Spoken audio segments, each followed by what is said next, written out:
আহ, সুপ্রভাত, শুভ দুপুর, শুভ সন্ধ্যা, শুভরাত্রি। এখন হচ্ছে শুভ সন্ধ্যা। তো যেটা বলার যে সেটা হচ্ছে আজকে একটা খুব ভারী টপিক নিয়ে আলোচনা করব। হ্যাঁ, এটা অনেক ভারী টপিক। এটা পৃথিবীর থেকেও ভারী টপিক। সেটা হচ্ছে কি হয় যখন আপনি একজন কাছের মানুষকে হারান। ঠিক আছে? তো ভাববেন না এটা আমি বানাচ্ছি অ্যাটেনশন পাওয়ার জন্য, না। হ্যাঁ, সেটা তো কিছুটা আছে অবশ্যই। লোকে যা করে পৃথিবীতে সেগুলো যদি প্রচার করা হয় তাহলে সেটার পেছনে অ্যাটেনশন আছে। অ্যাটেনশন একটা বড় মোটো। অ্যাটেনশন আমরা একটু চাই। তাই জন্যই প্রচারটা করছি। কিন্তু তার থেকেও বেশি বড় হচ্ছে যে আমি একটু ডিসকাস করতে চাই, একটু কথা বলে একটু মনটা হালকা করে একটু যাতে পড়তে বসতে পারি, ওটার একটু প্রচেষ্টা চলছে আর কি। ঠিক আছে?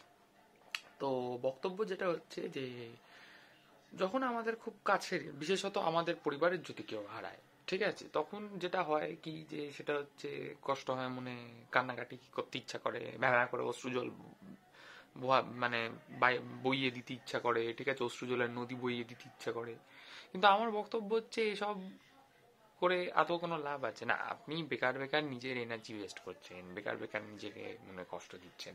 কারণ দেখুন, আপনার পরিবারের যে আছে, যে ধরে নিচ্ছি সময়ের জন্য ওই কোনো একটা সময় তিনি প্রয়াত হয়ে গেছেন বা চলে গেছেন, সে কি সত্যি চলে যাচ্ছে? কারণ সে যদি আপনার পরিবারের হয় এবং আপনাদের যদি একদম ডিরেক্ট একটা রিলেশনশিপ থাকে, ঠিক আছে, হ্যাঁ, যেমন ধরুন দাদু দিদা সম্পর্ক, ঠিক আছে, হ্যাঁ, মাসি মেসো সম্পর্ক ওরম, ঠিক আছে, হ্যাঁ, তাহলে ইনফ্যাক্ট বাবা মা সম্পর্ক, তাহলে তো সেই যে ব্যক্তি যে চলে যাচ্ছে একটা সময়ের পর আপনাকে ছেড়ে, সে তো আপনার সাথেই থাকবে।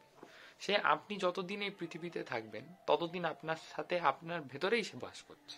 কারণ আপনার মানে আপনার রক্তের মধ্যেই তাদের রক্ত বয়ে যাচ্ছে। তো আপনার মধ্যেই যখন তাদের রক্ত বয়ে যাচ্ছে না, যখন আপনার কিছু যে গুণ বা দোষ, সেগুলো যখন ওদেরই গুণ বা দোষ, তখন এত বিচলিত তো হওয়ার কারণ নেই।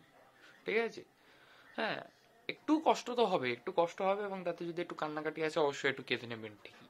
কিন্তু তাতে বিচলিত হয়ে যাওয়ার কোনো কারণ নেই। কারণ সেই যে মানুষ যে চলে গেছে, সে তার দেহটা ছেড়ে চলে গেছে, তার আত্মা সারাক্ষণ আপনার চারিপাশেই আছে। ঠিক আছে, তার এনার্জিটা আপনার চারিপাশেই থাকছে, এবং তার যে জিন বা তার যে কিছু এবং তার ও কিছু অংশ আপনার ভেতরে চিরকালের জন্য রয়ে যাচ্ছে। তো আপনি তো তাকে নিয়ে সারাক্ষণ ঘুরে বেড়াচ্ছেন। তো প্রথম কয়েকদিন একটু কষ্ট দুঃখ হবে, স্বাভাবিকই। কিন্তু তারপর না, অত কষ্ট পাবেন না। কারণ যে ছেড়ে চলে যাচ্ছে সে আপনার সাথেই ঘুরে বেড়াচ্ছে। ঠিক আছে, আপনার মধ্যে দিয়েই আপনার সাথে সাথে ঘুরে বেড়াচ্ছে। এবার এটা তো না হলো পরিবার, পরিবারে তো একটা রক্তের সম্পর্ক আছে। তো তাহলে যদি আজকে কোনো ভালো বন্ধু মারা যায় বা কোনো একজন ভালো চেনা জানা মারা যায়, তখন কি হবে? তখন আমরা কি করবো? তখনও এটা মাথায় রাখবেন যে পরিবারে যেখানে রক্তের সম্পর্ক, এখানে সেটা হচ্ছে মনের সম্পর্ক। তো ধরুন আপনি ওই যে যে মানুষটার সাথে আপনার ভালো সম্পর্ক আছে, তার সাথে যে এতদিন সময় কাটিয়েছেন, নিশ্চয়ই তার সাথে অনেক স্মৃতি তৈরি হয়েছে।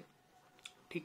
এবং এই স্মৃতি তৈরি হওয়ার সাথে সাথে সেই মানুষটির কিছু আপনি শিখেছেন, সেই মানুষটির থেকে কিছু গুণ নিয়েছেন। গুণ নিতে গিয়ে হয়তো কিছু দোষও তার মধ্যে আপনার মধ্যে ঢুকে গেছে।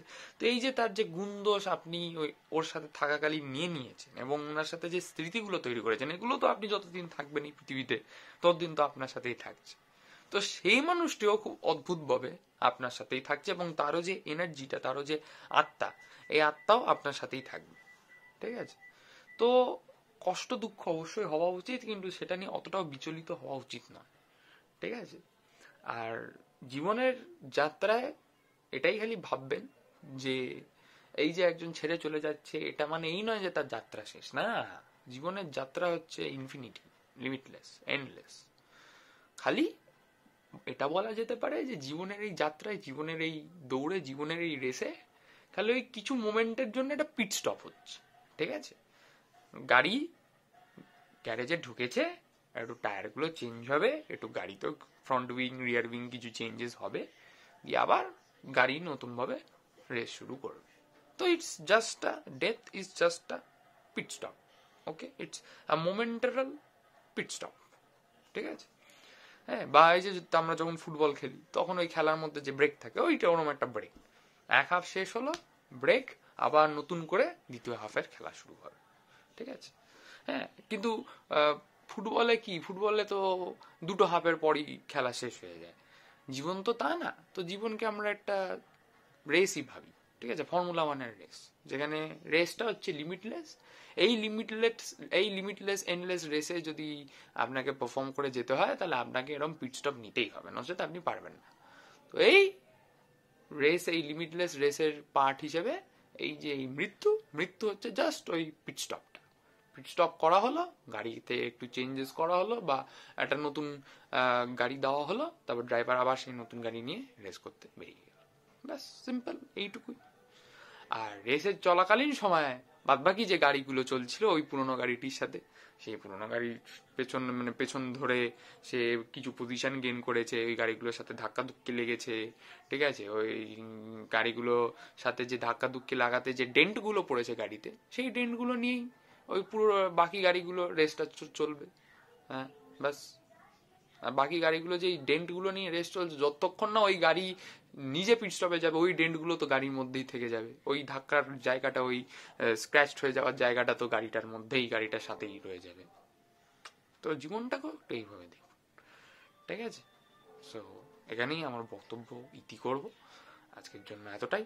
সবাই ভালো থাকবেন, সুখে থাকবেন, সুস্থ থাকবেন, কাছের মানুষদের আগলে রাখবেন, ঠিক আছে? একটা জিনিস যদি বলে রাখি, আক্ষেপ যেন না থাকে, ঠিক আছে? মানুষটি চলে যাওয়ার পর যেন এই আক্ষেপ না হয় যে সময় কাটাতে পারিনি ওনার সাথে, এই করতে পারিনি ওনার সাথে, এইগুলো যেন না হয়, ঠিক আছে? তো ওটার জন্য সব আপনার কাছের যারা মানুষ আছে তাদের সাথে যতটা পারা যায়, সে যতই যৎ সামান্য হোক না কেন, সময় অবশ্যই ইয়ে করবেন, সময় অবশ্যই তাদেরকে দেবেন, তাদের সাথে অবশ্যই টাইম স্পেন্ড করবেন। এবং হাসতে থাকবেন, খুশি থাকবেন। নমস্কার, শুভরাত্রি।